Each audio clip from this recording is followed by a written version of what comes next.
Welcome to my channel Shiv Prakash classes. दोस्तों, आज Indian ocean में एक इंडियन ओशियन रिम एसोसिएशन है जो कि महासागरीय संगठन है। इसके विषय में पढ़ेंगे जो कि काफ़ी महत्वपूर्ण है। उसके बाद है डेवलपमेंट, जैसे ओशियन में किस तरह से उसका रिसोर्स है या उसका संसाधन है, किस तरह से उसको एक्सप्लॉयटेशन किया जाए। इन सब पे सस्टेनेबल डेवलपमेंट के लिए इस एसोसिएशन का निर्माण या गठन किया गया है। चलो दोस्तों, देखते हैं इसका मेन ऑब्जेक्टिव क्या है। उसके बाद इसके मेंबर कंट्री को भी देखते हैं। इसके मेंबर कंट्री दोस्तों जितने हैं वो इंडियन ओशियन में उनका बॉर्डर शेयर होता है, इसलिए इसे इंडियन ओशियन रिम एसोसिएशन कहा जाता है। सबसे पहले दोस्तों देखते हैं इंडियन ओशियन रिम एसोसिएशन के पहले इसे क्या कहते थे। दोस्तों 1995 में इसे इंडियन ओशियन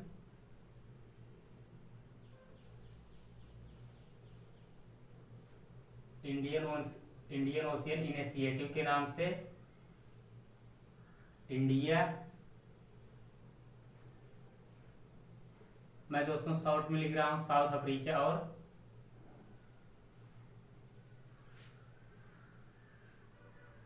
मॉरिशस के द्वारा शुरू किया गया था।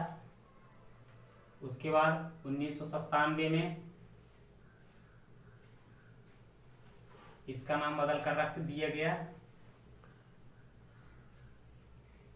Indian ocean rim association.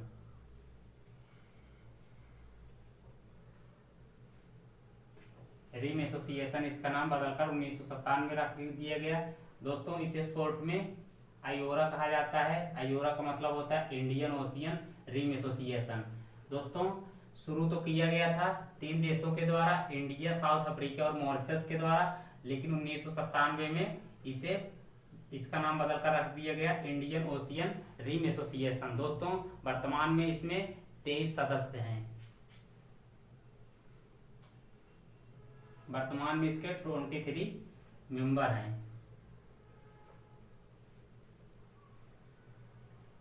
दोस्तों चलो देख लेते हैं इसके फॉर्मेशन का मेन ऑब्जेक्टिव क्या है। दोस्तों इसके जितने मेंबर हैं वो इंडियन ओशियन के लिटोरल में या उसके तटीय क्षेत्र में उसकी बॉर्डर शेयर होता है इंडियन ओशियन के साथ, इसीलिए इसे इंडियन ओशियन रिम एसोसिएशन के जितने सदस्य हैं सभी इंडियन ओशियन में उनकी बाउंड्री शेयर होती है।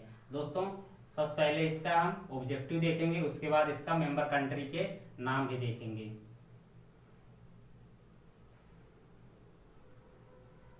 ऑब्जेक्टिव दोस्तों इसका है टू प्रमोट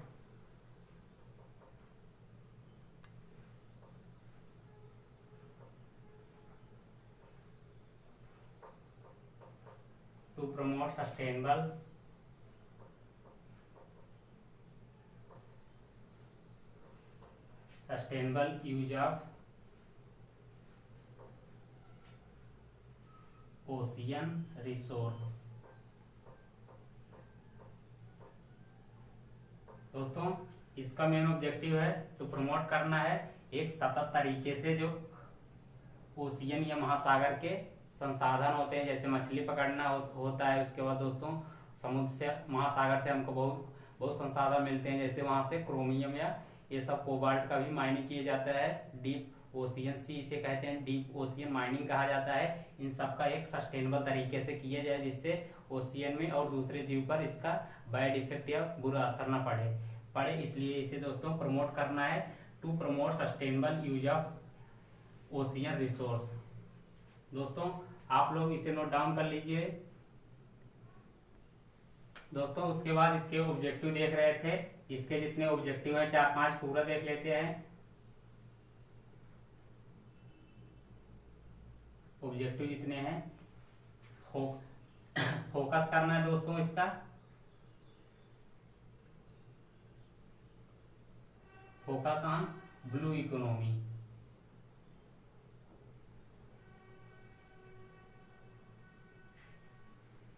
दोस्तों ब्लू इकोनॉमी का मतलब होता है जो ओशियंस के द्वारा हम जैसे फिशिंग करते हैं, ओशियन से मछली पकड़ते हैं, उसके बाद और कुछ करते हैं, एक सस्टेनेबल तरीके से जो ओशियन से हम एक्टिविटी करते हैं इकोनॉमी के लिए, उसे कहा जाता है ब्लू इकोनॉमी। दोस्तों ब्लू इकोनॉमी में क्या आता है, इसका ब्लू इकोनॉमी का ऑब्जेक्टिव एक बार देख लेते हैं।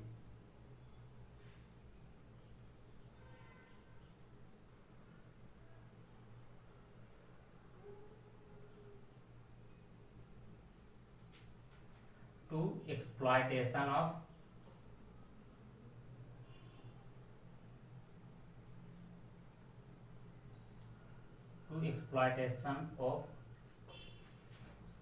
exploitation of sustainable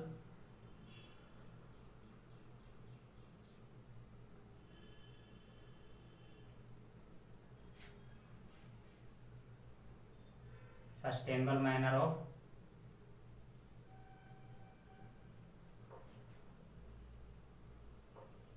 ocean resource।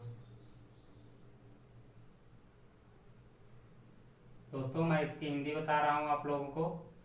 Exploitation करना है सस्टेनेबल मैनर में ओशियन रिसोर्स का, उसके बाद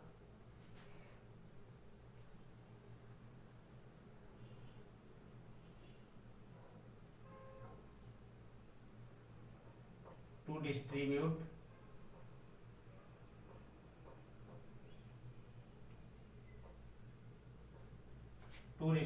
बेनिफिट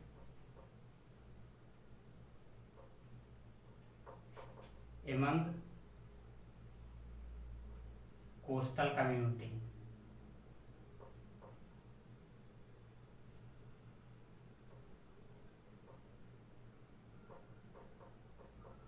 दोस्तों मैं बता रहा हूँ ब्लू इकोनॉमी में क्या होता है, to exploitation of sustainable manner of ocean resource. उसके बाद इसका एक्सप्लॉयटेशन करना है ओशियन रिसोर्स का सस्टेनेबल मैनर में, जिससे ज़्यादा उसको बहुत ज़्यादा बैड इफेक्ट ना हो। उसके बाद इसको इससे बेनिफिट होगा दोस्तों, उसे डिस्ट्रीब्यूट करना है, बांटना है जो कोस्टल रीजन में रहते हैं, कम्युनिटी या समुदाय रहते हैं, specially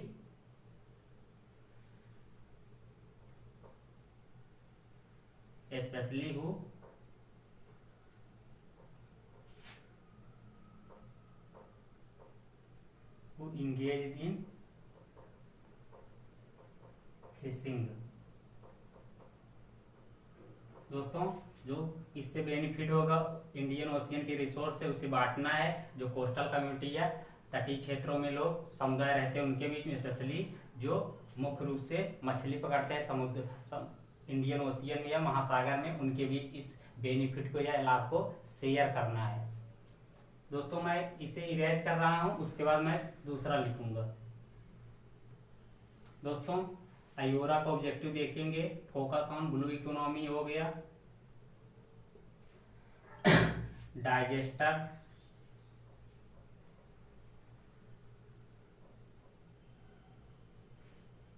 risk reduction.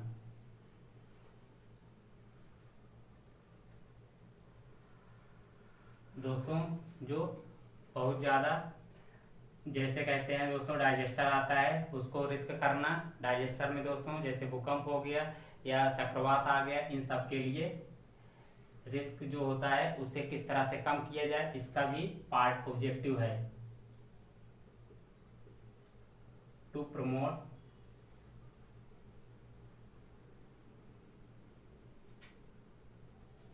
Trade and commerce.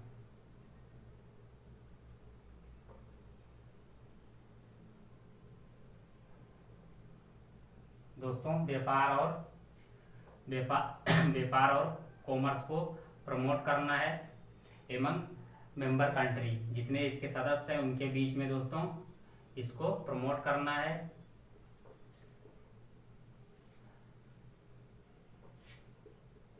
Fisheries management.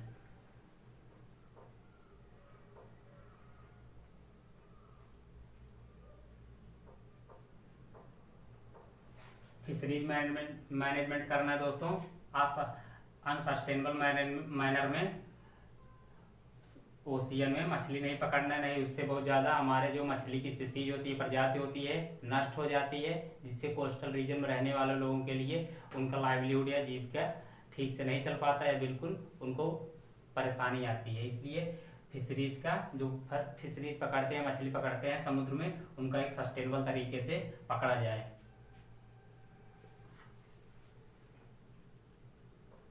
दोस्तों उसके चलो देखते हैं 5वें नंबर पर, टू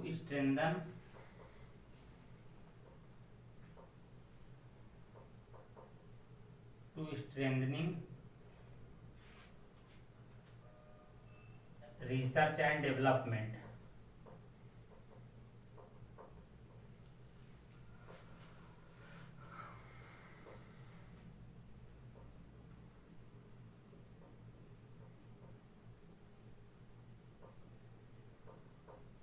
दोस्तों जो है रिसर्च और डेवलपमेंट में किस तरह से अनुसंधान और विकास में मजबूती प्रदान की जा सके इन मेंबर कंट्री के द्वारा, इस सब पे फोकस किया गया। दोस्तों इसका ऑब्जेक्टिव मैंने इसलिए पूरा लिखवा दिया जिससे एक आए आपको एक भी नहीं छूटे पाए। दोस्तों देख लेते हैं इसका ऑब्जेक्टिव क्या है। फोकस ऑन ब्लू इकोनॉमी, जो मछली पकड़ते हैं, कोई भी रिसोर्स हम एक्सप्लॉयटेशन करते हैं ओशियन में, महासागर में, उसको एक सस्टेनेबल मैनर में उसका एक्सप्लॉयटेशन करें। डाइजेस्टर रिस्क रिडक्शन, डाइजेस्टर या भूकंप हो गया, बाढ़ हो गया, इस तरह के, या चक्रवात हो गया, इन सब के किस तरह से रिडक्शन किया जाए, इसके कोस्टल कम्युनिटी पे इसका इफेक्ट कम से कम पड़े, इस सब पे फोकस किया गया। To promote trade and commerce, दोस्तों व्यापार और वाणिज्य को बढ़ावा देना भी इसका एक मेन ऑब्जेक्टिव है। फिशरीज मैनेजमेंट, फिशरीज को या जो मछली हम ओशियन में पकड़ते हैं उसको एक सस्टेनेबल मैनर में पकड़ें जिससे उनका कोई भी स्पीसीज खत्म ना हो, जिससे कोस्टल रीजन में रहने वाले लोगों की आजीविका अच्छी तरह से चलती रहे। To strengthening research and development, उसको दोस्तों रिसर्च, अनुसंधान और विकास कार्यों को मजबूत करना या उनको बढ़ावा देना है। दोस्तों आप लोग इसे नोट डाउन कर लीजिए। दोस्तों इंडियन ओशियन रिम एसोसिएशन होता है इसका फुल फॉर्म, जिसे शॉर्ट में आयोरा कहा जाता है। मैं इसका पूरा फुल फॉर्म लिख दे रहा हूँ। Indian ocean rim association.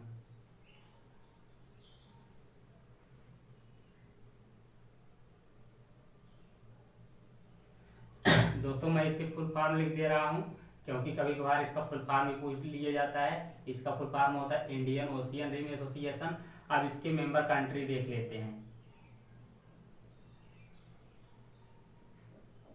Member country,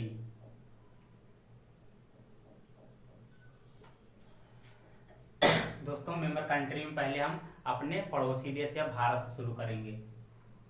सबसे पहले दोस्तों इंडिया है, उसके बाद बांग्लादेश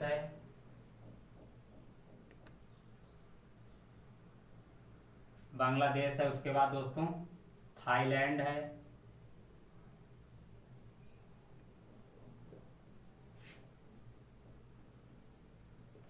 मलेशिया है, उसके बाद दोस्तों इंडोनेशिया है,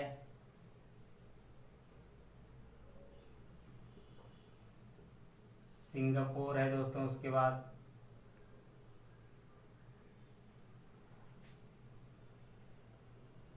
मालदीव है, श्रीलंका है,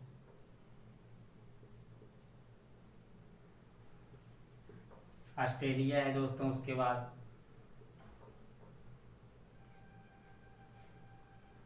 अब दोस्तों देख लेते हैं अरब कंट्री या जो अरब पेनिनसुलर में कौन कौन से कंट्री हैं उनके नाम। सबसे पहले दोस्तों यूएई में लिख दे रहा हूं, जिसे कहते हैं यूनाइटेड अरब अमीरात, जिसे कहते हैं, मैं इसे शॉर्ट में लिख दे रहा हूं दोस्तों। उसके बाद ईरान है,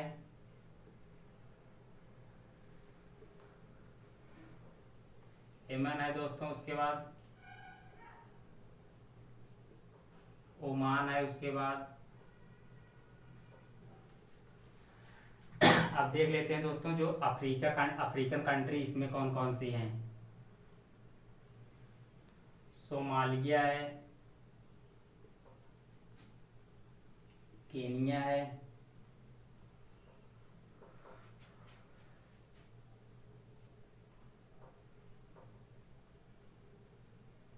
तंजानिया है दोस्तों, उसके बाद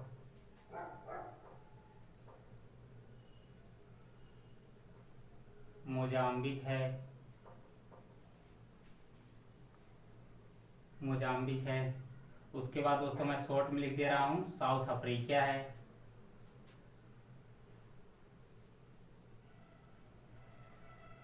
कोमोरोस है दोस्तों। उसके बाद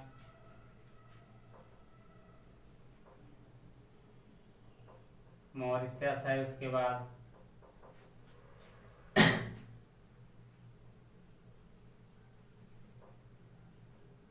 सेशेल्स है दोस्तों। उसके बाद दोस्तों फ्रांस की भी रियूनियन ओवरसीज यूनियन टेरिटरी, इसलिए फ्रांस भी इसका मेंबर है। रीयूनियन ओवरसीज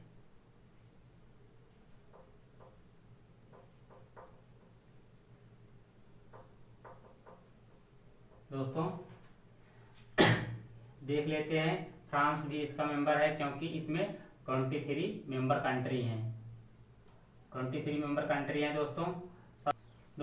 इसके 23 सदस्य देश हैं इंडियन ओशियन रिम एसोसिएशन के। उसके बाद दोस्तों देख लेते हैं एक देश और है जिसका नाम है मेडागास्कर,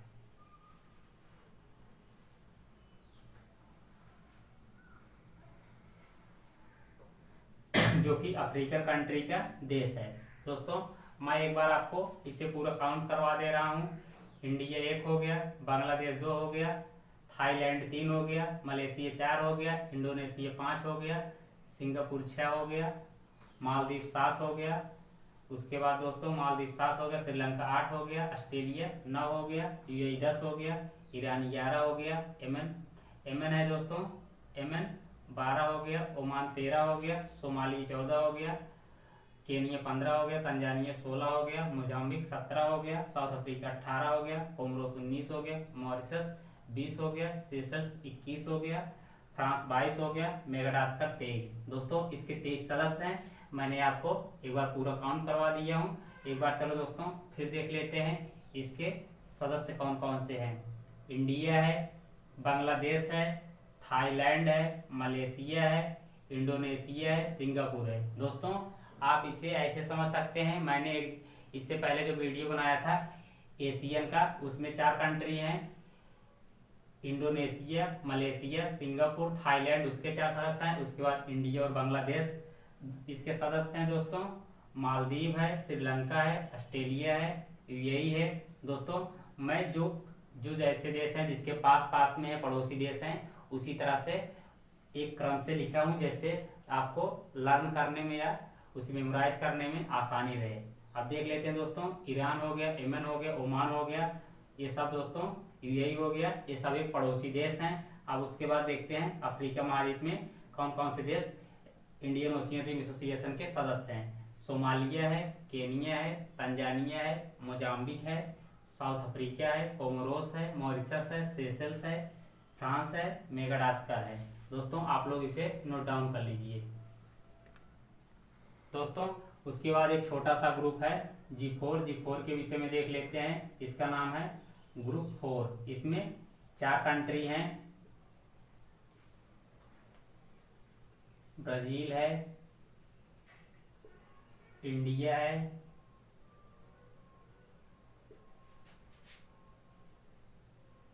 जर्मनी है, जापान है। दोस्तों इसकी स्थापना इसलिए की गई है, ये सदस्य जितने हैं ये यूएन सिक्योरिटी काउंसिल में, जिसे कहते हैं संयुक्त राष्ट्र सुरक्षा परिषद में परमानेंट सदस्यता चाहते हैं, एक दूसरे को यूनाइटेड नेशंस में या संयुक्त राष्ट्र में सपोर्ट करते हैं, इसलिए इस ग्रुप का निर्माण किया गया है। दोस्तों आप लोग इसे नोट डाउन कर लीजिए।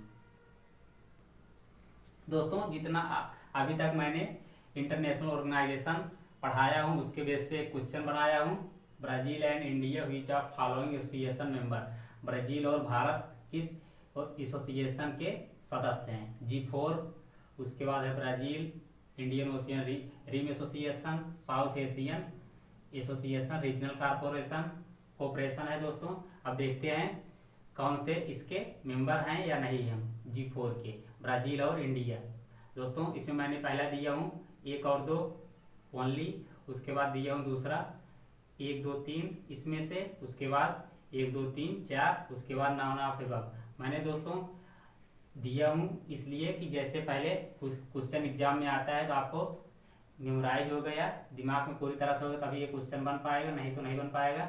दोस्तों इसका आंसर ओनली 1 और 2 है। दोस्तों ब्राज़ील और इंडिया G4 के भी मेंबर हैं, ब्रिक्स के मेंबर हैं। दोस्तों ऐसे क्वेश्चन आएगा, आप लोग बना लीजिएगा, अदरवाइज आपसे ये क्वेश्चन छूट जाएगा। आप लोग मेमोराइज किए रहिएगा तो बन जाएगा। दोस्तों आप सभी को हमारा वीडियो अच्छा लगा तो हमारे वीडियो को शेयर सब्सक्राइब कीजिए। जैसे दोस्तों मीडिया प्लेटफार्म हो गया, फेसबुक, व्हाट्सएप, इंस्टाग्राम पर, इस सब पर शेयर कीजिए। आप सभी साथियों का धन्यवाद।